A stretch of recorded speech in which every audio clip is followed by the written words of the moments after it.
En plus, j'ai gardé, ton stream sur le côté comme ça j'ai le Ah, chat et tout. bonjour! Bonjour! Regardez-moi ça, magnifique! J'ai réussi à récupérer nos 3 compères avec ce bon vieux Lucas que vous voyez en bas, qui malheureusement ne sera pas en vocal pour des raisons qui sont assez explicites sur l'écran. Mais par contre, j'ai récupéré celui qui m'abandonnera jamais, le vrai soldat, Guillaume. Comment tu vas? Salut, ça va. Bon par contre Lucas il a récupéré des cheveux entre temps aussi, Ouais, bon bah, j'ai fait ce que j'ai pu en fonction du temps que j'avais. Hein. J'ai fait un peu comme j'ai pu. En tout cas, voilà. Ça pour dire que c'est vrai que ça fait 2 ou 3 semaines qu'on n'a pas eu d'hebdo. 2 en vrai. Bah, il y a eu 2 semaines on n'a pas eu et ça c'est uniquement de la faute de Lucas qui était en région parisienne, hein. On, on- on Ce est, n'est pas de ma faute. on est tout à fait d'accord là-dessus. C'est totalement la faute de Lucas. On ne peut pas compter sur lui. C'est-à-dire que les joueurs du Sud, vous vous plaignez de pas avoir de tournoi, mais en plus vous n'êtes pas capable d'être là à l'heure. Ouais, ça me dégoûte. Donc aujourd'hui, on va parler de toute l'actu qu'on a raté depuis un petit moment, notamment l'actu compétitive. Et j'ai des visuels qui ont été faits notamment par Axel Papillon de la Team Ares qui vont être magnifiques. On va ensuite s'intéresser à toutes les news, parce qu'évidemment ce week-end, il y avait un YC ce week-end, Guigui, tu le savais? Ouais. T'as suivi un peu, pas du tout? Bah, en plus c'est quelqu'un alors, je connais pas la personne, je lui ai jamais parlé, mais en tout cas du peu que je vois de lui sur les réseaux et tout, c'est quelqu'un que je trouve appréciable en tant que joueur, T'as Kylian. t'as gagné? C'est Ouais. ça? Ok, bah écoute, c'est cool. C'est rare que tu dis ça, d'habitude tout le monde est nul, hein, on le sait. Non, je plaisante, je plaisante. Et derrière, à côté de ça, on va s'intéresser à Tenpai. J'ai récupéré quelques listes, j'ai récupéré toutes les cartes en particulier. Tu me donneras ton avis parce que tu t'es renseigné un peu sur la prochaine extension, un peu sur les archétypes qui sortent ou très vite Heu, fait? Pas trop. Alors je sais que les gens ils sont hype, par Tenpai. Alors hype, dans une certaine mesure, hein, mais c'est à peu près tout ce que je sais. Le reste, je sais pas. Ok, ok, bah écoute, on verra ça tout à l'heure. J'aurai toutes les cartes une par une, on pourra en parler, on parlera un peu de ce que ça fait. Bon, on va parler évidemment des régios et on va revenir sur un régio qui s'est déroulé il y a 2 semaines avec le régio de Villeneuve, si je me trompe pas. C'est bien ça, c'était Oswald et Rennes ce week-end et Villeneuve il y a 2 semaines, ça. Non, Villeneuve, c'était ce week-end. Et non, mais les trois c'est ce week-end en fait, du coup. Donc, du coup, Non, il y en avait que 2 ce week-end. il y avait Strasbourg le samedi et il y avait Villeneuve Ah! et OK. Rennes le 2 jours. Oswald, c'est Strasbourg? Exactement. Ah OK, OK. Non, parce que tu as dit Oswald, pour moi c'était enfin, Oui, c'est un ouais, prénom. c'est pour ça. Et c'est une ville aussi. C'est une Ah ville, mais je du coup. savais pas que Du coup, je pensais que c'était Strasbourg, parce qu'il y en a eu 2 en 2 semaines à Strasbourg, du coup. bah, il y a Strasbourg, il y a aussi Strasbourg-Saint-Denis, dans le quartier dans lequel tu traînes beaucoup pour éviter les contrôleurs, évidemment. Du coup, top 8, Oswald, que 80 joueurs malheureusement, mais en même temps c'est Mmh. compréhensible, c'est un peu l'Est de la France et récemment avec tout ce qui est Dutch Open, tout ce qui est machin, tout le monde a bougé un peu partout. Mais le top 8 a des joueurs qu'on connaît pour le coup sur la scène française, avec évidemment ce bon vieux Akkad Yozgat qui sur 40 cartes dans un STK, ils en a 20 différentes de tout le monde et se pose pas mal de questions. Plunder avec Baptiste de Rouen et également ce bon vieux Junior Pangou qui est très bien pour les points. Ouais. Alors apparemment baisse un peu mon son, c'est ce qu'il y a quelqu'un, qui dit. T'inquiète, t'inquiète, vas-y. Il y a Guillaume aussi qui bouge pas mal, celui qui a fait premier er là-bas. Mhm. Mais c'est un Suisse, c'est un francophone, mais il est pas français. Hem, Mhm. Ouais, Guillaume Venier que j'avais vu à Besançon. Il avait battu Vincent Amouche ah! à plat de C'est vrai que couture. c'est pas très loin. Bah, il m'a battu à Mulhouse, mais après en fait, le problème, c'est que le deck qu'il joue, je suis pas forcément d'accord Mhm. et face à moi, il a fait custom end game 1, game 3 en fait, c'est ça le problème.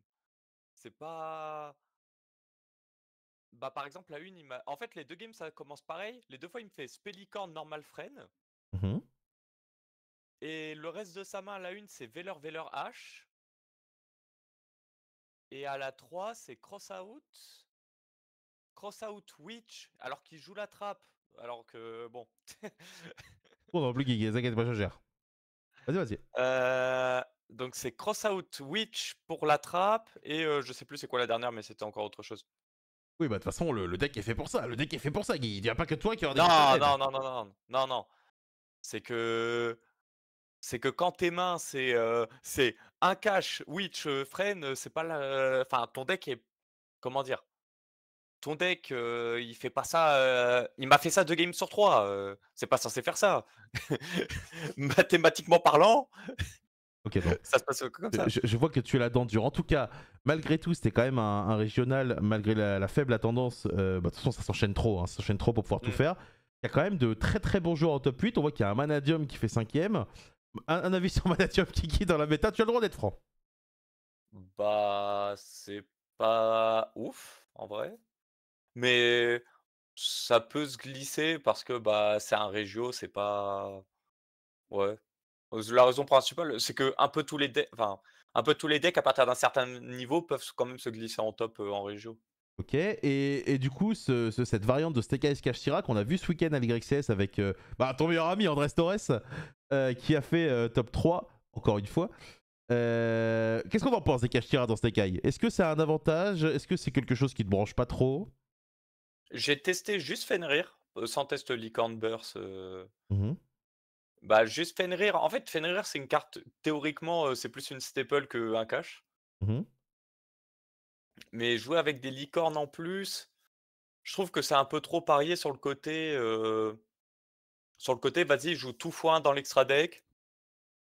Je vais forcément bannir un truc, correct. Je trouve pas ça très, très fort, perso. Ok, pas très très fort. Et est-ce que selon toi, la présence de ce deck-là peut changer un peu quelque chose dans les main decks, ou alors vraiment ça va être anecdotique et entre guillemets, ceux qui veulent jouer Fire King jouent Fire King, ceux qui veulent jouer pur ils jouent pur, ceux qui jouent cash jouent cash. Oh, ça va être comme ça, ouais. Mais cash, ça sera forcément en dessous des 2 autres.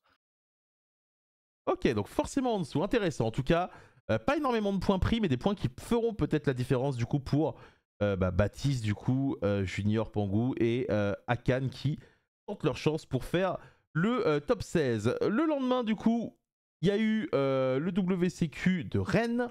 WCQ de Rennes qui a réuni 152 joueurs. Alors, je sais pas toi, mais moi j'ai goûté les spécialités locales. Et la vérité, c'est que je ne retiens que le magasin de ce bon vieux Kokoro, que le japonais, parce que tout le reste est dégueulasse. La galette saucisse, c'est horrible. Bah, moi, j'ai pas eu ta chance dans le sens où ce que j'ai goûté, c'était froid. Parce qu'il a préparé et j'ai eu le lendemain, moi. Mais Voilà. c'était déjà, même froid, c'était incroyable. Ah non, si vous êtes Donc, sur Rennes, testez le Fuji, petit magasin japonais indépendant tenu par un joueur Yu-Gi-Oh! Alors, c'est un joueur qui joue Runic Stun, donc peut-être que vous ne laisserez pas de pourboire, mais vous mangerez non! bien. Non, non, il joue pas unique. Il joue Horus. Ah oui, il joue Rus Stun, c'est pire. C'est Non, en totalement vrai, pire. son deck, il y a des rounds où j'ai joué à côté de lui, où j'ai regardé des fois, en vrai, ça avait l'air sympa quand même. Ah oui, sympa. Toi, tu changes, toi. Hein. En tout cas, une grosse domination de Snake Eyes Pure en nombre avec 4 sur le top 8. Un Snake Eyes Fire King également qui fait 4ème. On a un Bestial, on a un Voiceless et Rescue Ace qui, dans l'ouest de la France, existe, figure-toi, parce qu'à Nantes, ça a fait un score très correct. Là, ça a encore fait un score très correct. Alors là, je veux du Guigui. Là, je veux un avis franc et tranché sur Rescue Ace. Bah, en fait, moi, je parle avec, ces joueurs-là, donc Tu peux, comment du coup. dire? Bah, non, mais je vais pas te dire à leur place ce qu'ils ont envie de dire de manière publique ou autre, mais comment dire? Et je te demande pas ce qu'ils pensent eux, je te demande ton avis. Ah, mais moi, je pense que c'est pas si fort que ça. Genre, s'il y avait 3 airlifters, je pense que ça existe comme deck. Mais à cause de la ban, entre guillemets, ça existe plus vraiment. Alors, Genre, est-ce c'est que Snake Eyes en moins fort, voilà, est-ce qu'on est ouais. d'accord sur le fait que ça fait des choses sympas, mais que c'est juste moins bien que Snake Eyes actuellement? Oui, oui, bah, le meilleur deck feu, le meilleur deck feu, ce sera forcément une variante de Snake Eyes, Et que est-ce que ça tu penses qu'en fonction de ce que fait la liste de limitation, potentiellement Rescue Ace peut être le grand gagnant? Parce que Rescue Ace n'a pas besoin de tant de trucs que ça. bah, faudrait qu'il lui redonne des airlifters pour que ça commence à parler, je pense. Le fait qu'il y ait airlifter à 1, en vrai, c'est vraiment compliqué pour le deck, hein. Ok, ok. Bon, écoute, en tout cas, bravo évidemment à tous ces joueurs qui jouent des decks un peu qui sortent de l'ordinaire. Alors, j'ai tout de suite pensé quand même pour Kios qui était à 5-0 avec Voiceless. Quand je suis parti, je lui ai dit bonne chance. Il a pu gagner un match depuis. Il a fait 5-3 le pauvre. Mais Kios qui évidemment est un joueur qu'on adore dans l'Ouest. Et donc du coup là-bas ils ont fait un top. Et donc à la fin c'est Dorian et du coup Paul Emmanuel avec son Rescue Ace qu'on fait finale et qu'on split. Mmh. Et toi t'étais où toi? Bah, moi, j'ai fait 10e parce que Dixième. j'ai perdu la dernière. Ouais. Ça t'a fait des points ou pas du tout? Ouais, ça en fait 8 ou 9, je sais plus, un truc comme ça. Ok, donc tu continues à grappiller. T'es comment là au niveau des points? Je sais pas, je regarde pas. On verra à Ah, la fin. c'est à la fin du bal qu'on voit qui est la baltringue, c'est ça? Ouais. Bah, soit je suis Exactement. dedans et c'est bien, soit j'y suis pas et pas grave. Bon, tu seras dedans, t'as vu comment tu joues, tu es obligé d'être dedans, on compte sur toi. Et donc du coup, troisième WCQ, celui de Villeneuve-sur-Yonne, si je me trompe pas. 128 jours avec encore une victoire de Vincent Amouche avec sa Canada Goose. Et là, par contre, c'est un peu plus exotique parce qu'on a du Red Raptor et du Salamangreat en top. Ouais, alors le Salah, ouah, je pour le coup, je comprends pas, Archétype feu. c'est pas un justificatif. Ah, d'accord. C'est pas en train de contrôler mes impôts là, Guillaume. J'ai pas un justificatif, je veux bien, mais archétype feu. En vrai, le chat. Archétype. Bon, du coup, apparemment, Guillaume, il a pas envie de rebondir sur archétype feu. Et Red Raptor. Non, mais Red Raptor, à la limite, ça, c'est déjà un peu plus c'est pas format de ouf, Mhm. mais c'est un deck, il y a eu des top régio à d'autres endroits, ça a tenté des choses. Ce c'est pas très enfin, comparé à ça là, par exemple, c'est pas très étonnant. Et comment on bat un Red Raptor, Guillaume? Bah, Nibiru, tu te bats de carte Red Raptor. pour le coup, je connais pas assez toutes les cartes Red Raptor pour être sûr, mais je crois qu'il y a des en fait, ça dépend vachement de sa main de départ aussi, de Mhm. souvenir. Parce que, par exemple, bah, là, c'est, celui qui est mis en fond là, le Lixis qui est mis en fond, Mhm. fait qu'à partir d'un certain timing, c'est plus possible d'activer d'Entrap, en fait. Enfin, tu Ok. peux activer Time Perm, c'est tout, mais tu peux plus activer d'effet de monstre pendant le tour adverse. Enfin, pendant ouais, c'est ça, pendant le tour adverse, principalement. Hem Et Ok, en donc, fait, c'est surtout, bah, faut voir si ton deck, il a des auto tower, en fait. ouais, genre Il est Goddess, là le quoi. problème. Genre cette botte vieille Goddess. Goddess, Access Code qui gagne assez d'attaque ou le Sala aussi, des trucs comme ça, ouais. Ok, ok. Bah écoute, en tout cas, c'est intéressant. Moi, j'avoue que je ne pourrais pas jouer contre Red Raptor. Je ne connais pas du tout le deck, mais ça fait toujours plaisir de voir. En plus, c'est ce bon vieux Benoît Sévère avec son pêcheur légendaire. Donc, ça fait Ouais. plaisir de voir ce genre d'archétype potentiellement en top. À côté de ça, il y a eu un YCS.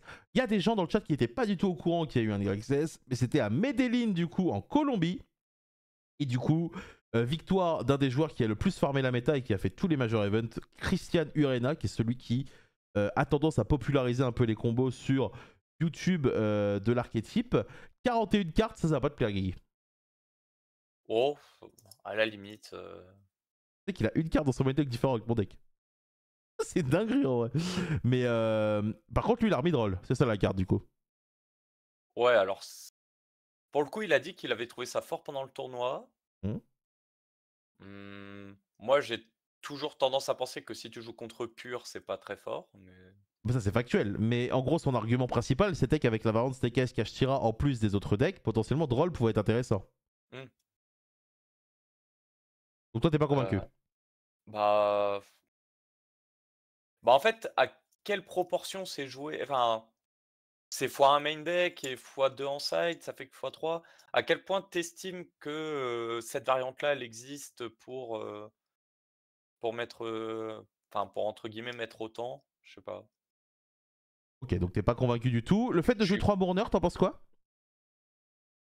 bah, en vrai, c'est juste, dans son package Entrap, ouais, c'est genre il a décidé de dire: Toutes les non-engine que je joue, c'est que des Entrap et 3 cross out». Enfin et le TTT pour cross out spécifiquement, mais Mhm. bah, c'est normal. Si tu décides de jouer que des entraps, en fait, l'entrap, logique à ajouter après celles qui sont principalement jouées, c'est Mourner. Après, au Dutch Open, l'Allemand, il joue à 3 Gospel. Bah, je trouve que bah, en fait, Mourner, c'est quand même vachement plus générique que Gospel, pour Il le jouait coup. 3 Gospel et 2 Mourners, ouais, lui.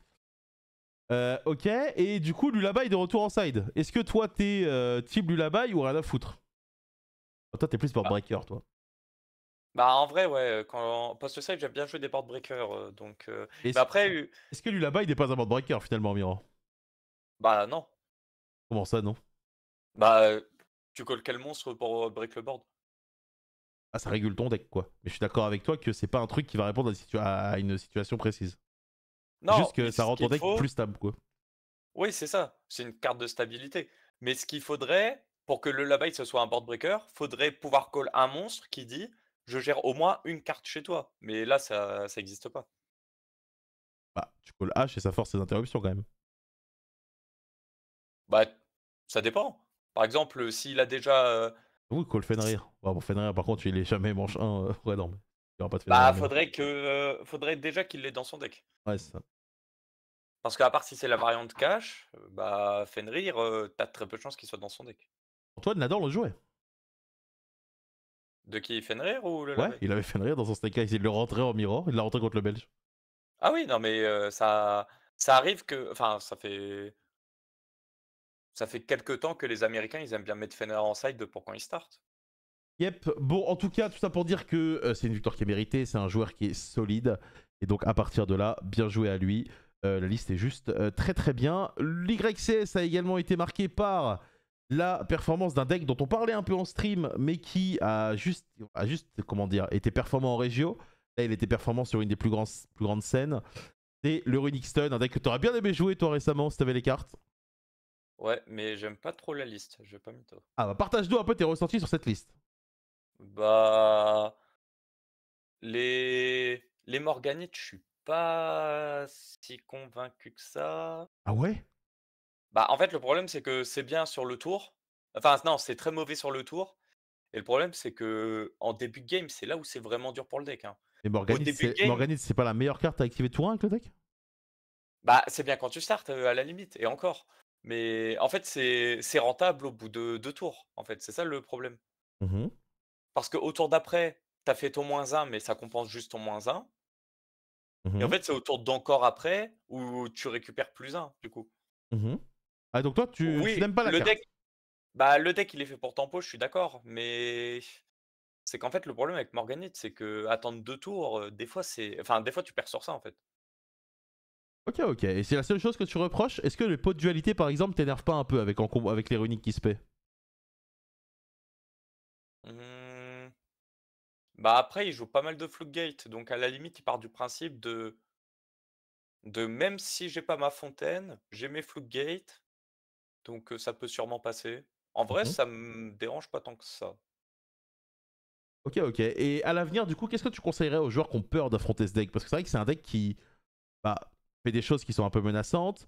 Est-ce que tu dois prioriser le fait de démonter les floodgates adverses ou alors, à contrario, démonter la fontaine? Pas facile en vrai quand t'as par exemple un cyclone, tu vois. Bah, en vrai, la meilleure carte, c'est Cosmic, c'est pour ça que Urina, il l'a joué d'ailleurs, même Mhm. lui, il l'a dit. Mmh. Alors pourquoi Cosmic est mieux que par exemple un Storm ou un Plumeau? Bah, sinon, il va en fait, le truc avec Cosmic, c'est que les runiques, elles agissent pas de la même manière selon si tu joues une carte qui cible ou une carte qui détruit. Mhm. Parce que si c'est une carte qui détruit, il peut juste chaîne une runique et protéger. Par contre, si c'est une carte qui cible, il est obligé d'avoir fait sa runique avant que tu actives et et sinon il peut pas protéger, en fait. Et en fait, très souvent, le problème, c'est pas tant, comment dire? Le problème en début de game, c'est pas tant toutes les floodgates parce qu'au final, là, il en joue beaucoup. D'habitude, ça en joue moins. Mhm. Mais en fait, c'est plus sur la durée, le fait qu'il en accumule, en fait. Ça va D'accord. plus être là le problème. Et du coup, en fait, casser les cycles avec Fontaine, bah, c'est assez important, ouais. Ok, ok. Donc toi, tu conseilles vraiment Cosmic, la carte vraiment très très bien quoi. Bah, Cosmic, c'est très bien. Lightning, en plus, c'était pas mal joué ces derniers temps aussi. Mhm. Je sais plus si Urena, il l'a joué ou pas, mais U- il y a moyen. Urena, il jouait que Cosmic, hein. OK, il jouait que ça. Mais Lightning, c'était pas mal revenu aussi, dans les decks. Ouais. Plumeau aussi, c'était là. Donc en vrai, tu peux te dire, je joue avec, je joue un peu enfin, je joue avec mon extra pour, gérer des trucs, voilà. Faut pas oublier que H, c'est fort Mhm. aussi, enfin, H, c'est très fort. Blossom, hein, Heu, évidemment. oui, oui. Mais après le problème, c'est que, par exemple, une liste comme Urena, je pense, ça se fait attraper plus facilement par ce genre de deck que d'autres listes. Ah bah, en tout cas, au final, ça s'est bien passé pour lui. Tout ça pour dire que c'est le dernier YCS avant. Enfin, ah non, non, il y en a encore un dans deux semaines. Ouais. Terra League. Et la plupart des gens pensent qu'on devrait avoir une liste de limitation après ça. Moi, je pense que pour le France, vu que c'est un des premiers nationals européens, il y a moyen qu'on ait la même banlist et que ça se fasse, pendant la période des nationaux. Ah, tu penses que là, le France pourrait se faire avec la banlist actuelle là? Ouais, je pense qu'il y a moyen qu'ils commencent avec et qu'en milieu, ils changent. Ah ouais, toi, t'es chaud, toi. Ça veut dire que là, si on t'écoutait, on devrait aller prendre les bonfires que les gens vendent par rabais parce qu'ils ont peur là. Bah, potentiellement. Mais c'est un truc qui a déjà été fait et ce serait pas très étonnant non plus. Ok, ok, bah écoutez, voilà, vous avez l'avis de Guigui par rapport à les limitations. Je sais que la plupart d'entre vous attendent énormément que ça arrive, mais c'est vrai qu'on n'a aucune idée finalement de quand ça va pop. On va parler vite fait des petites news avec LEDE qui va arriver du coup. Il y aura la preview le 20-21, donc le même jour que l'Open de Dunkerque, en sachant que je crois qu'il y aura moyen de faire des previews sur place. Il me semble qu'il y a un truc comme ça. Et donc du coup, J'ai ils ont... Ah! Maintenant que t'en parles, ça me dit un truc, des previews en YCS. Mais pour le coup, j'ai vu QC le dire dans le chat, et QC fait partie de leur gars, donc à partir de là... OK. OK, OK. Voilà, si vous voulez faire l'avant-première et que vous êtes à l'Open, vous pourrez. Et en plus du tapis de preview, il y aura ce tapis qui va être récupérable dans les events de célébration. Pour le coup, je le trouve vraiment frais. C'est un tapis avec le nouveau sarcophage. Donc, je ne sais pas exactement quelles seront les conditions pour l'avoir. Typiquement à Paris, par exemple, à Ultra Jeux, je ne sais pas comment ils vont faire. C'est des ligues, c'est le fait de jouer, le fait de participer à des tournois. Mais en gros, normalement, du 25 mai au 23 juin, vous êtes censé pouvoir récupérer ce tapis si jamais vous jouez en magasin. Faire du Guigui. Non, non, c'est bon, c'est bon. Non, juste tu faisais ta petite présentation de LEDE. Et du coup, le tapis te hype. Bah, je suis pas le plus hype par Spellmat, hein, je vais pas te mytho, mais Ah ouais? ouais. Est-ce que c'est peut-être ce playmat de la célébration de la sortie des Rarity 2 fin mai avec je sais pas quels sont ces monstres dessus qui te hype? Alors, les monstres, je saurais plus les noms exacts, mais je sais à quoi ça se C'est rattache. des magiciens silencieux, non, c'est ça? Heu, Bah, Ou spadassin peut-être? celui de gauche, c'est Spadassin, celle de droite, c'est Magicien. Mhm. Mais non, c'est pas ça me hype pas tant que ça, Supplément non plus. Non mais il y Mais a rien qui te hype en fait. Tu es un monstre. non, mais moi les playmats, j'en ai plein à côté déjà, mais j'estime ils sont pas au niveau de d'autres playmats que j'ai. Ok, j'ai une autre news pour toi qui va te hyper. Après un programme de 2 ans et demi en Europe, c'est maintenant au tour des États-Unis d'avoir des Challenger Cup. Et ça, c'est quand même magnifique. Waouh! Mais non, mais il y a rien qui te hype, t'es une ordure. Oh, Mais déconner. donnez-nous des UDS dans ce cas-là. Eux, s'ils ont le droit de gratter les trucs de chez nous, laissez-nous gratter chez eux aussi. Ah non, mais c'est plutôt bien que aux USA aussi, les joueurs qui débutent et utilisent Master Duel comme un tremplin pour apprendre à jouer puissent potentiellement jouer et avoir des tournois. Ça fait plus de rabbits sur le marché. Bah, donnez-moi Rescue Cat. Bah, ça, je sais pas, faut leur demander. En tout cas, merci beaucoup. Marco pour le sub évidemment. Donc voilà, donc si même vous êtes américain ou vous habitez par exemple au Canada et que vous êtes francophone, sachez que vous avez également des Challenger Cup désormais qui sont tenus par les créateurs de contenu américains, en tout cas considérés comme. Il y aura aussi Kriparian et Thais, je crois, mais je suis pas sûr. Je sais qu'il y a Kriparian, Wouah, Thais, je sais pas, mais vu que Thais a fait l'anniversaire de Dueling, ça m'étonnerait pas qu'il y soit. wouah. Ça c'est voilà, ça c'est plus étonnant que le reste. Mais pour le coup, non, moi je trouve que c'est vraiment une très bonne nouvelle. Alors après, évidemment, à voir ceux qui font des Challenger Cup ou pas, mais moi je pense que c'est un très très bon programme. Du coup, on a terminé les news, on va parler maintenant d'un des archétypes qui est censé sortir dans la prochaine extension qui s'appelle Tenpai. Tenpai, c'est un archétype qui hype pas mal les gens. Beaucoup de gens se posent des questions parce que bah, du coup, c'est quelque chose qui performe au Japon. Avant de présenter un peu comment ça fonctionne carte par carte, est-ce que tu penses que c'est un archétype qui a de l'avenir chez nous ou est-ce qu'il y a un monde où ça s'effondre un peu comme Vanquish Soul? Heu, Bah, j'ai l'impression que Vanquish était limite meilleur ici qu'en OCG, hein. Après je peux me tromper, mais Ouais, tu te trompes. Après, ah ouais? bah, Vanquish profite quand même mieux de maxer que les autres decks, quoi. Bah ouais, mais chez nous, il avait 3 shifters, il a quand même des résultats en YCS et tout, j'ai Non, pas c'est vrai. l'impression qu'il Non, a c'est vrai. pas, C'est vrai que ça a fait deuxième en ICS. Et top 8 avec mmh Enzo, en France. oh, il y en a eu d'autres, hein, pour le coup, hein. Il y en a eu plusieurs, hein, des résultats quand même avec, Vanquish. Mais, bah, en fait, j'ai l'impression que c'est un peu un deck qui essaye d'attraper, mais que les gens, ils essayent quand même d'être prêts pour. Là, le truc assez étonnant, c'est qu'apparemment, il y a des listes qui jouent shifter, celle que tu montres, il y a pas shifter. Mhm. Mmh, En fait, moi, je suis plus en mode, on va essayer de voir ce que ça fait, puis après on verra un peu, parce que alors le côté je peux OTK sous prospect, ouais, ça peut faire peur, Mhm. mais d'un côté, j'ai pas non plus l'impression que ce soit enfin, c'est pas le truc que je trouve le plus impressionnant, en fait.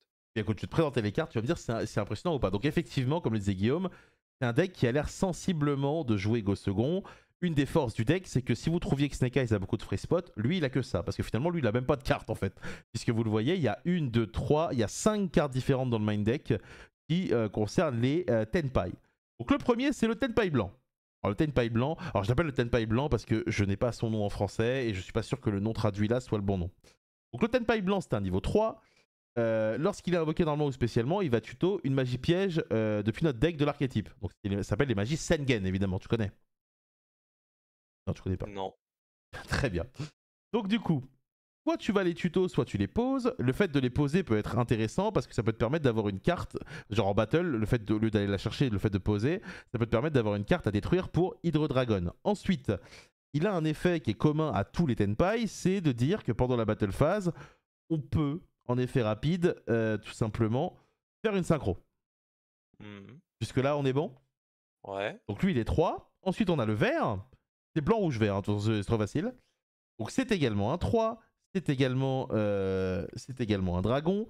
Lui, en gros, quand il est invoqué normalement ou spé ou au début de la damage step quand un monstre combat, il peut target un monstre feu maximum niveau 4 et le spé du grave.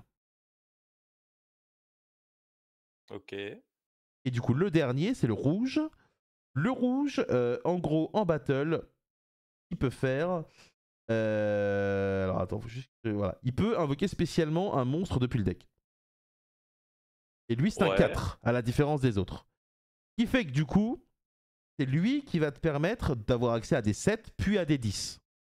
Tu me fais des genre en mode je sais pas trop ce que... Non, mais le truc, c'est que moi, là où je suis dégoûté, c'est qu'ils ont un terrain. Au début, on m'a hype. On m'a dit, il y a une carte, elle dit, tes dragons, ils sont insensibles à tout. Bah oui, c'est vrai. Moi, je me suis dit, mais c'est trop cool, ça. Bah Et écoute, puis après, tu lis la carte et c'est écrit dragon feu, et voilà. on Mais va, on va en parler maintenant. Du coup, les deux magies, c'est le terrain, tu viens d'en parler. Donc le terrain, il dit que les dragons feu qu'on contrôle ne sont pas affectés par les effets de l'adversaire pendant notre main phase 1, ce qui veut dire qu'on se prend pas les untraps, mais à le contrario, et évidemment, vu qu'après on fait nos effets en battle, on se les prend pas quand même. Durant la main phase, ce terrain, il va aller tuto un monstre Tenpai. Donc l'idée, c'est d'aller chercher celui qu'on veut, puis après on discard 1. Si on détruit pendant la battle phase ce terrain, il va doubler l'attaque d'un monstre synchro dragon. C'est ça qui permet de mettre des tonnes de dégâts. Et la deuxième magie, c'est une magie qu'on va faire en battle phase, c'est Kaimen Sangen. Donc en gros, quand elle est activée en dehors, c'est une magie rapide, si elle est activée en dehors de la battle phase, tu peux faire un seul des deux effets. Si tu la fais en battle, tu peux faire les deux dans l'ordre que tu veux. Tu tuto un dragon feu et tu l'invoques spé de ta main. bon, ça, c'est incroyable. On est d'accord que ça c'est bien. Oui, ça, c'est ouf. Donc du coup, l'idée, c'est que en début de battle, tu vas taper avec tes petits dragons, puis tu vas faire des synchros. Et là, tu vas me dire, mais quels sont ces synchros? Ah non, ça, je sais à peu près. T'as un truc, c'est genre deux ou trois dragons qui. Mais je vois à peu près le design. Écoute, je vais te les montrer maintenant. Et je crois qu'il y a des trucs de tuto aussi. Alors, on a le Dragon Bidon. Alors, j'espère pas qu'il va s'appeler comme ça, parce que c'est effrayant, le Joe Biden. Du coup, niveau 7, quand il est invoqué en synchro, il va reborn un monstre du grave, mais par contre, il te lock en dragon le reste du tour. Et les synchros, elles ont un effet commun, c'est que s'il y a 3 attaques qui ont été déclarées dans le tour minimum, tu peux les invoquer depuis le cimetière et faire un effet. Donc la dragon, le Joe Biden là, il va détruire une magie piège sur le terrain. Et le deuxième, qui est pareil, un synchro 7, lui, il va détruire une carte sur le terrain. C'est le Super Dragon Bah, Sangen. non, celui d'avant, c'était le 7. Lui, c'est le 10, du coup. Ah, pardon. Lui, c'est le 10. Ouais. Donc l'idée, c'est que lui, il pète une MP. Et celui d'après, il pète une back row. Il pète une carte sur le terrain. Ok. Lui, le 10, il a un autre effet, c'est que l'adversaire peut pas activer de carte il défait pendant la battle phase. Oh, par contre, il faut faire attention. Parce que il est pas obligé de détruire. C'est vous pouvez détruire. Oui, enfin, on n'en est pas là, on est en pleine découverte. Là, si tu essayes de trouver les petits tricks, ça ne sert à rien, parce que là, on est en pleine découverte, Guillaume. Non, mais en vrai, oh ouais. Non, mais parce que à chaque fois, tu dis qu'il doit détruire, qu'il doit détruire. Mais c'est optionnel. Et donc là, du coup, on arrive sur énormément de dégâts qui peuvent être mis dans le tour, parce que tu fais énormément d'attaques. Et donc, le monstre qui permet... En fait, moi, j'ai l'impression que cet archétype, il a été imaginé parfaitement pour ce monstre, c'est Hydro Dragon. Que tu connais, Ouais. évidemment. Oui, oui, ça par contre, oui. Hydro Dragon, qui est un vieux monstre synchro 10, qui va pouvoir, quand il arrive sur le terrain, détruire des cartes sur le terrain, et en fonction du nombre de cartes qu'il a détruites, taper 1, 2, 3, je crois que c'est jusqu'à 2 fois de plus. Je crois aussi que c'est jusque 2 fois de plus, Et donc, si je me trompe pas. l'idée de cet archétype, c'est évidemment de battre l'adversaire. Détruire le terrain, booster Hydro Dragon et je tape, Voilà, comme exactement. ouais. Et donc, du coup, la pensée, enfin, la manière générale que les gens ont de penser par rapport à cet archétype sans le connaître, c'est de dire d'accord, ce deck peut me battre que en go second parce qu'il est obligé de passer par la battle. Si j'ai juste un Mmh. truc qui me protège pendant le tour de la battle, il peut rien me faire. Ouais. C'est un peu la pensée que tout le monde a sans connaître le deck. La vérité, c'est que le deck a plein de plays, non? Bah, déjà, juste magie rapide, ça fait OTK, déjà. Mhm. Donc en vrai mais le truc, c'est que tu peux jouer des pseudo board breakers qui sont corrects et contre ça et contre tous les decks, j'ai l'impression. Oui. Parce que en gros, les gens, comment ils voient ça? Les gens, ils imaginent trop, c'est: «Je vais faire 4 entraps, je vais norme mon dragon, je vais gagner». Ce qui paraît vachement simpliste.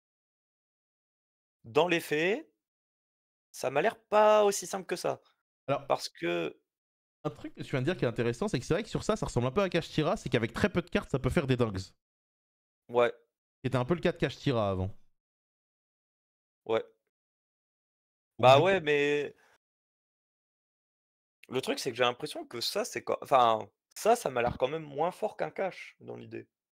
ouais, Bah, dans moins l'idée fort d'un qu'un cache cash. Tira, ouais, parce que dans l'idée d'un cache, t'as quand même des Fenrir, des licornes, des trucs comme ça. T'as quand même une engine qui se porte mieux que ça, je trouve. Alors, il faut savoir que ce deck, il a plusieurs lignes pour tuer.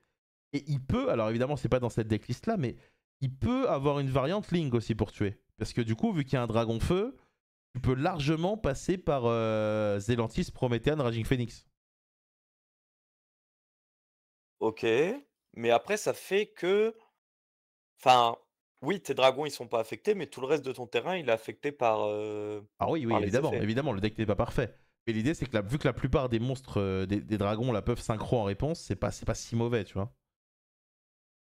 Le truc, c'est que comme je dis enfin, je trouve sincèrement que c'est très, très simpliste et que c'est un peu enfin, en tout cas, dans la decklist là que tu montres, c'est tout droit, j'espère que ça passe et si ça passe pas, bah, j'ai perdu. Franchement, j'étais un peu de ton avis et j'ai regardé des vidéos et je pense que ça va quand même un tout petit peu plus loin que ça. OK. Mais que, tu vois, faut. Enfin, évidemment, c'est comme tout deck, quoi. Faut essayer de le découvrir.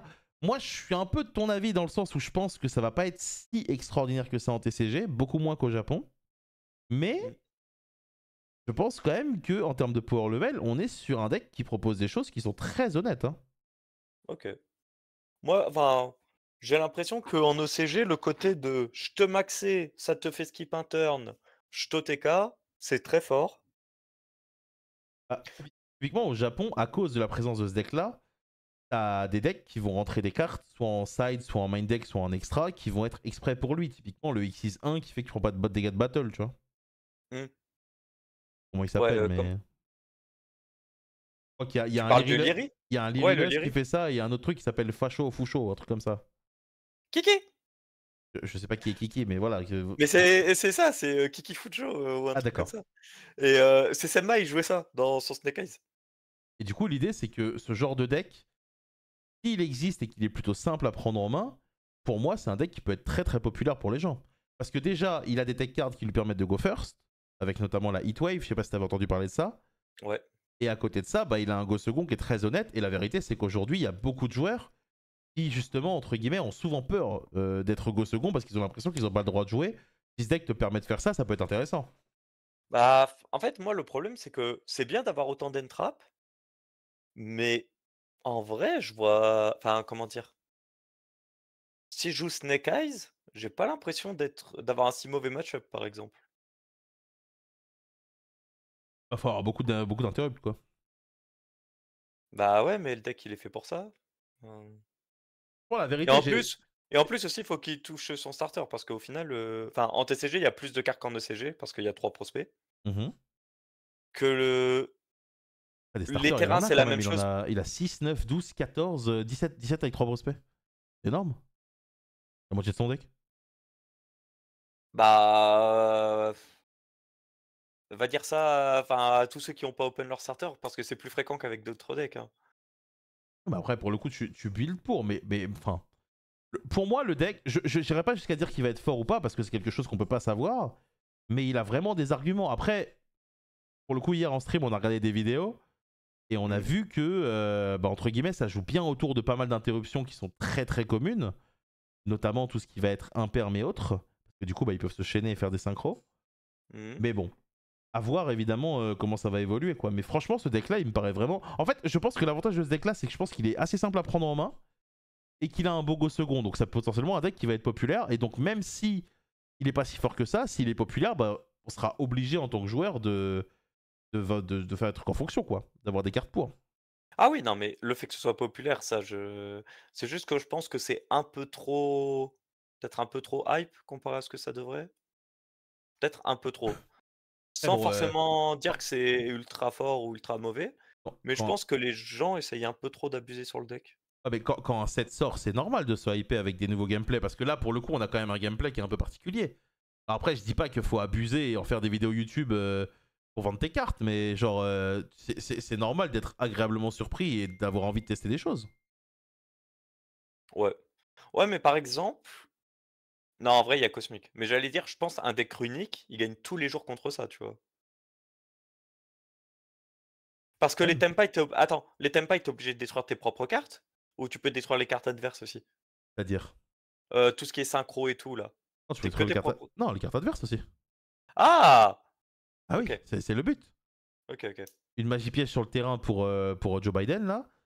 Mmh. Et l'autre, il pète une carte sur le terrain, le 10. OK, OK. Ah oui, non, le but, c'est pas de détruire tes propres cartes. Hein. Tu joues pas. Tu joues pas Non, mais Unchained, en fait. ça aurait pu être une restriction, pour le deck. Mmh. Oh, pour le coup, Ouais. t'as accès à des cartes qui sont quand même cool. T'as également accès à Black Rose potentiellement en fonction de ce que joue ton adversaire. Si t'estimes que ça peut être intéressant peut-être de détruire tout son board et de temporiser un tour. T'as accès du coup à cette Hydro Dragon. Franchement, il y a des arguments et la force du deck, de toute façon, c'est même pas fondamentalement ces dragons, c'est surtout le fait qu'il y ait des millions de free spots, quoi. Tu peux diriger entre guillemets ton deck comme tu peux, c'est pas ça. Et ça, Mmh. pour le coup, c'est un argument qui, je pense, peut être un peu être intéressant. Je suis pas convaincu avec mon argumentaire. Bah, c'est plus le deck qui me convainc pas Il va le que ce que tester tu essaies Jourin. d'avancer. Jourin, il va le tester, hein. Et il va kiffer, hein. Bon, la vérité, c'est qu'on sait pas, mais globalement, voilà. Ce deck-là, il arrive du coup dans Legacy of Destruction. Il y a pas mal de choses qui vont arriver. Il y a même des choses qu'on ne connaît pas actuellement qui vont différer du Japon, j'imagine. Donc, à voir un peu ce que ça va donner. C'est vrai qu'il y a beaucoup de gens qui risquent de vous parler de ce deck-là dans les jours et semaines qui arrivent. Et du coup, je pense que ça coûte rien de se renseigner, surtout si vous comptez peut-être faire le deck, parce que du coup, au moins, dépensez pas, entre guillemets, votre argent avant de savoir ce que ça fait, quoi. Tu es pas d'accord, Guillaume? Oh si, si. Oh si, désolé, tu me dis si je te fais chier, hein, Non, non, mais c'est juste que j'ai lu un truc dans le chat, en vrai, c'est large possible. De quoi? Le Tempai qui fait: «Je tape direct, Gorz, 2 body comme ça». En vrai, ça peut être drôle. Bah, t'as gagné. Tu le bats, Gorz. Tu bats pas Battle Fader, mais tu bats Gorz et Ouais. Trago, vu que tu fais des OK, synchros en OK. battle. OK, OK. Tu les exploses. OK. C'est juste que, Non, mais après, je pense qu'il y a quand même pas mal de cartes. J'ai l'impression qu'il y a quand même pas mal de cartes qui sont vachement jouables contre un peu tous les decks et qui sont vachement fortes contre ce deck-là. ouais, après, c'est toujours pareil. C'est dans un environnement où il y a plein de decks, et donc, du coup, tu dois essayer de faire en sorte de trouver un équilibre parce que tu pourras pas avoir les meilleures cartes contre tous les decks dans ton side, quoi. Donc, faudra voir un peu en fonction de sa popularité. Ok. Nous, on va terminer là-dessus. Mais avant, j'aimerais bien vous parler quand même du tournoi de Hard Games. Eh, mon sponsor qui fait un premier tournoi, c'est quand même pas mal, ça, les mecs. 27 avril, ça sera la veille du WCQ de troll de jeu. Donc, si vous voulez faire un gros week-end Yu-Gi-Oh! Pour la sortie de Legacy of Destruction le 27 et 28 avril, sachez que dans la même salle, je crois, il y aura 2 tournois en 2 jours. Guillaume, j'espère que tu y seras. Normalement, s'il y a pas d bah, doit pas y avoir de réjo la veille, il y a moyen. T'es préinscrit. Pas du tout. Et bien, pense à te préinscrire parce que du coup, 128 places à Paris, vous le savez, c'est très très rapide à remplir. Donc, du coup, prends le temps d'envoyer un mail, Guillaume, c'est important. Et vous aussi, évidemment, dans le chat. Est-ce que tu as lancé ton stream, Guillaume, que je puisse te host? C'est ce que j'allais faire juste maintenant. Bah écoute, vas-y, fais ça. Moi, je vais terminer avec le chat. Merci à toi encore une fois d'être venu. Encore une fois, très pertinent, Guigui. De rien, de rien. Même pour dire de Non, non, rien, mais c'est il c'est arrive à juste que dire quel enculé, hein. c'est juste que je suis en train de réfléchir à quel WCQ ou à quel tournoi parce qu'en fait, il me reste plein de tournois où j'ai pas fait les features encore Mhm, et je suis en train de réfléchir auquel il me reste parce que là, j'ai le choix entre Mulhouse, mhm. j'ai le Dutch Open, Bah, t'as plein de trucs. j'ai non, aucun des 2 Strasbourg, il y avait aucun feature, je crois. Le deuxième Strasbourg, c'est ce week-end, donc. Oui, c'est vrai. Strasbourg, il y avait pas, Rennes, il y avait pas, Villeneuve, il y avait pas, je crois. Écoute, dans tous les cas, t'as un super programme. On va venir et on ira regarder Ouais, évidemment bah, ce que t'as à proposer. Je te souhaite une bonne soirée et je te hausse dans 3 minutes le temps de débriefer évidemment avec le chat. À oui. tout à l'heure.